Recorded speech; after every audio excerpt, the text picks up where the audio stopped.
আজকে আপনাদেরকে আমি মানে এই এলাকাবাসীর পক্ষ থেকে সারিয়ারি করছি যে আমরা এই যে ব্রিজের গুড়ার থেকে একদম আশ্রমপল্লী ওই হাফটার নিচ পর্যন্ত রাস্তার খুবই খারাপ অবস্থা।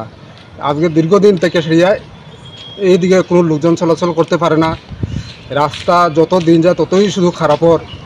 এখন তো বাজারের থেকে আমরা যদি এসি অফিস পর্যন্ত টুকটুকে আইতে চাই, টুকটুক আইতে চায় না এই রাস্তার কারণে।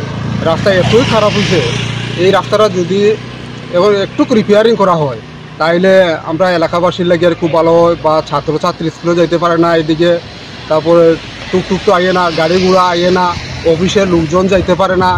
এই রাস্তা লেগে একটু বৃষ্টি দিলে পরে পুরা রাস্তার উপরে জল একদম কাদা পুরা জমিয়া সারিয়া লোকজন প্যান্ট উঠে লইতে হয়, একদম উপরে উঠে সেটা অফিসে যাইতে হয়, স্কুলে যাইতে হয়, বাজারে যাইতে হয়।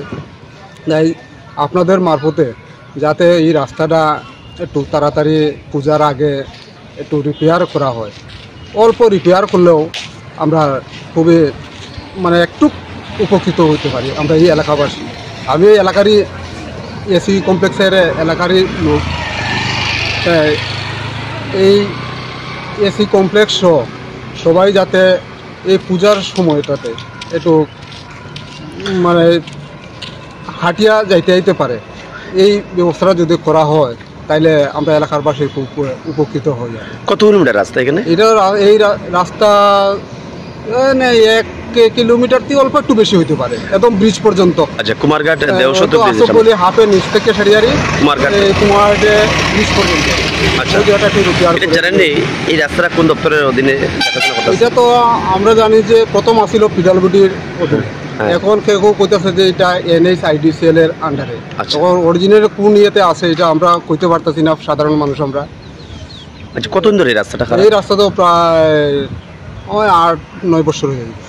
দীর্ঘদিন ধরে রাস্তাটা খারাপ? দীর্ঘদিন থেকে এই রাস্তাটা। আচ্ছা, আপনারা যেতেছেন যে সরকারের তরফ থেকে এই রাস্তাটার দিকে নজর দেওয়া, যাতে এই পূজার মৌসুম মানুষ চলাচলের একটা ব্যবস্থা করা হয়। আপনার এই এলাকার স্থানীয় এই এলাকারই বাসিন্দা। কি নাম আপনার? আমার নাম হলো প্রণয় দাস। ধন্যবাদ।